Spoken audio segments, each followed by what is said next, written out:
Olá a todos, é um prazer estar aqui de novo com vocês, trazendo agora esse trabalho que é um projeto que é fruto da casa, de uma contribuição importante entre as equipes, essa equipe clínica, a equipe do ecocardiograma, a equipe de imagem cardíaca, tomografia e ressonância, a equipe da hemodinâmica e da cirurgia.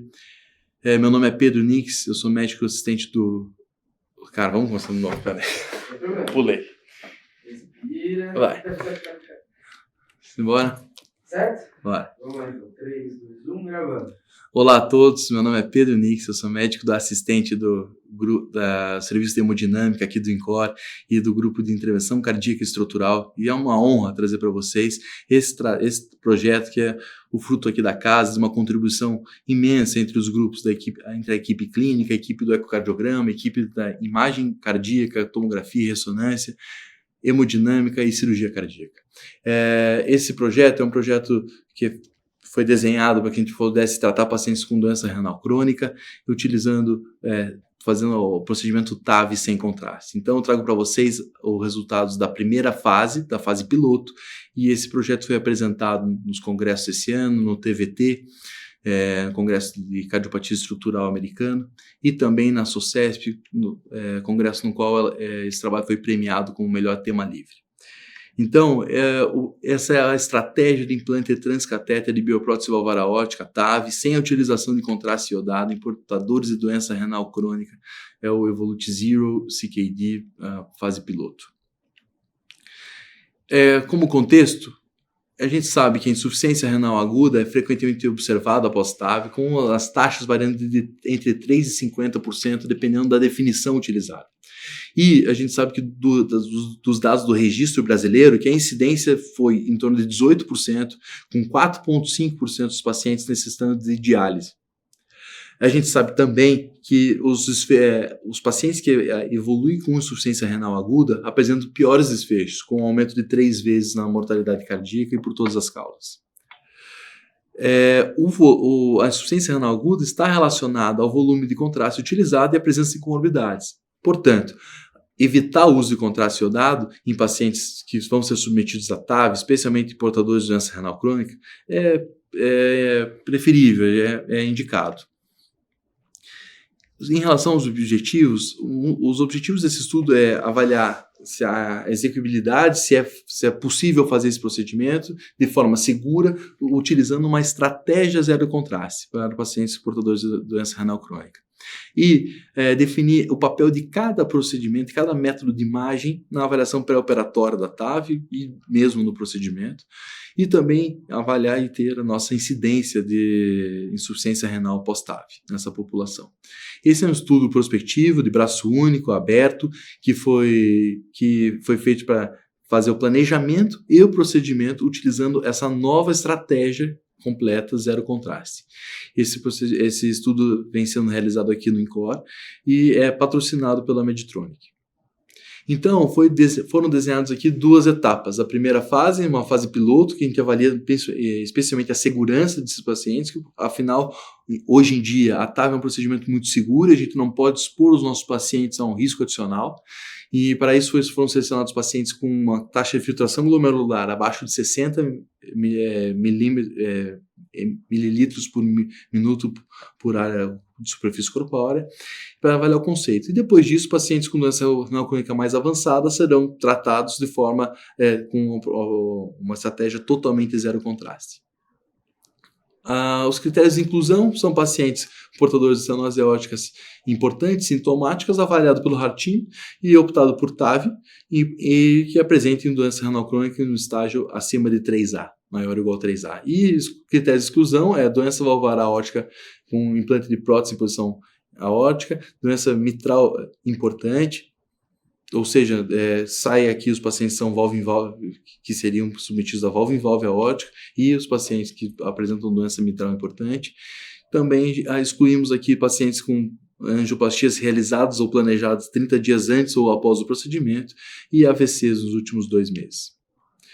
Aqui o fluxograma do estudo, que inicia com a avaliação do acesso transfemoral, com uma tomografia sem contraste do território pélvico, do território aorto-ilíaco, e uma angiografia com CO2, realizada por via radial esquerda, e para avaliar se a gente poderia fazer esse procedimento TAV por via transfemoral. Se a transfemoral fosse determinada como inviável para o procedimento, utilizando os métodos sem contraste, o paciente era excluído. Porém, se o paciente fosse candidato a TAV por via transfemoral, ele ia ser feita a primeira avaliação de segurança de forma blindada, comparando com o padrão ouro que a gente utiliza para TAV, que é uma tomografia com contraste. Depois disso, então aqui eu trago as imagens na angiografia com CO2, realizada aqui na hemodinâmica do INCORE. A gente teve a colaboração aqui, a gente utiliza o angiodroide, que é uma bomba injetora, para fazer esse tipo de avaliação, e avalia também o padrão de cálcio com a tomografia sem contraste. Depois dessa etapa, a gente segue para uma avaliação do complexo valvar, da anatomia do complexo valvar aórtico. E aí, o objetivo é, com 3 métodos sem contraste, que é a tomografia gateada sem contraste, a ressonância cardíaca e o ecocardiograma transesofágico 3D, avaliar e excluir pacientes que apresentem anatomias de risco, como calcificações exuberantes de via de saída, o risco de oclusão coronariana, esse tipo de coisa. E caso o paciente for considerado como anatomia de risco, esse paciente é excluído. Caso ele não seja, a anatomia seja considerada favorável ao procedimento, é feita uma nova checagem sem contraste, com a tomografia com contraste, que é o padrão ouro, de forma cega para os operadores. Então aqui eu trago os métodos sem contraste, aqui em cima a tomografia sem contraste, avaliando aqui a altura de coronária, os diâmetros de seio de valsalva, e embaixo a ressonância cardíaca, na qual foram utilizados 2 métodos, a Cine, que avalia as estruturas como se fosse um ecocardiograma, e o Whole Heart, que avalia as estruturas como se fosse uma aquisição tomográfica em que a gente pode fazer análises de reconstrução 3D multiplanar. Aqui as imagens do eco transesofágico 3D, avaliando também todas as estruturas, altura de coronária, anel, seio de valsalva. E, por fim, caso o paciente seja considerado viável por via transfemoral, com anatomia favorável ao procedimento TAV, o paciente era submetido à TAV propriamente dito, e nesse procedimento também tinham pontos de checagem, de controle, que a gente utilizava o contraste em fases pré-determinadas já pelo protocolo. Além disso, também era feito o CO2 para avaliar a hemostasia da perna, da região femoral, e também isso era checado com contraste. Então, aqui o procedimento era realizado na sala híbrida aqui do INCORE, com anestesia geral, ecocardiograma transesofágico, marca-passo pela veia jugular, acesso transfemoral, UTI pós-operatória, a gente guardava a princípio um dia de UTI para esse paciente, e ecocardiograma pré-alta. Aqui um pouco das imagens do procedimento, avaliação do eco durante o procedimento em relação à profundidade do implante, e o procedimento era guiado pela fluoro e pelo eco. Aqui, no ponto de não recaptura da prótese Evolute, a gente determinava que a prótese que ficaria aí, que aqui nós liberaríamos a prótese nesse ponto, nessa altura, e aí era realizada uma ortografia de segurança para checar essa posição. Depois disso, a prótese era liberada, de fato. Vejam vocês a liberação da prótese. E, ao final, a decisão sobre pós-dilatação era realizada pelo eco. E a partir do ponto em que decidisse não pós-dilatar mais, que o procedimento estaria encerrado, a gente fazia uma ortografia de controle para detectar complicações e avaliar aqui o resultado do procedimento. Então, entre dezembro de 2020 e janeiro de 2022, 29 pacientes foram incluídos. Desses, 25 submetidos ao procedimento TAV e 4 excluídos. O score de mortalidade, o STS médio, foi de 3.0. A idade média, a média de idade foi de 79,9, de 80 anos. E 72% dos pacientes encontravam-se em classe funcional 3 e 4, refletindo a realidade local aqui da nossa instituição. 44, quase metade dos pacientes apresentavam hospitalizações prévias nos últimos 3 meses. Doença pulmonar em torno de metade dos pacientes, 48%, e válvula aórtica bicúspide em 20% dos pacientes. Ou seja, refletindo bem aqui o perfil da TAV aqui na instituição. Aqui um pouco da distribuição da creatinina e do clearance de creatinina, todos abaixo de 60, como era previsto pelo protocolo, e a média do clearance de creatinina de 49,1. Fração de injeção abaixo de 35 em 12% dos pacientes, 3 pacientes apresentavam disfunção ventricular importante.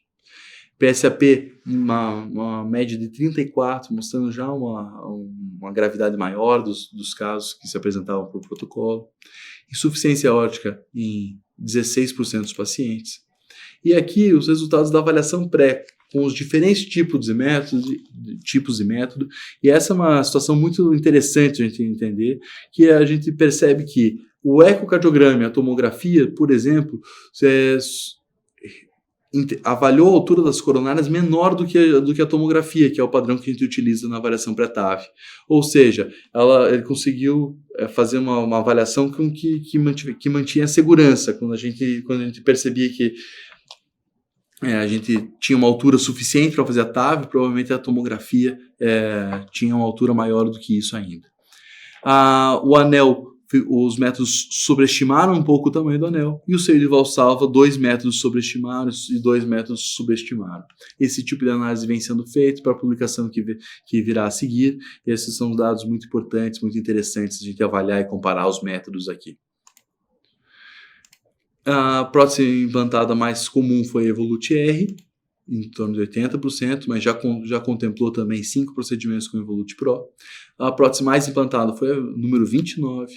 A pré-dilatação foi realizada em 70% dos casos e a pós-dilatação em 75%, que é uma taxa um pouquinho acima do habitual, provavelmente por a gente estar numa estratégia nova e sem contraste. E a taxa de contraste utilizada nesses pacientes para essas checagens de segurança foi de 45 mililitros de média desse grupo de pacientes. Insuficiência renal crônica, estágio 2 e 3, aconteceu em um caso. Complicação vascular maior, aconteceu em um caso. Portanto, 2 casos apresentaram o endpoint aqui, o desfecho combinado de segurança em 30 dias, 8%.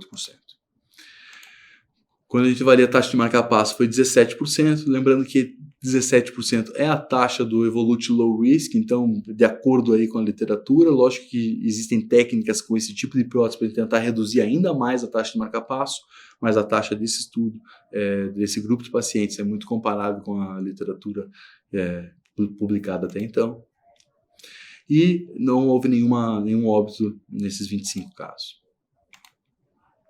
Aqui alguns dados ecocardiográficos do segmento de 30 dias, a área do orifício efetivo de 1,9 centímetros quadrados, a gradiente médio da válvula aórtica pós-implante de 7, um dígito, um resultado excelente, e insuficiência regurgitação aórtica moderada em 2 casos.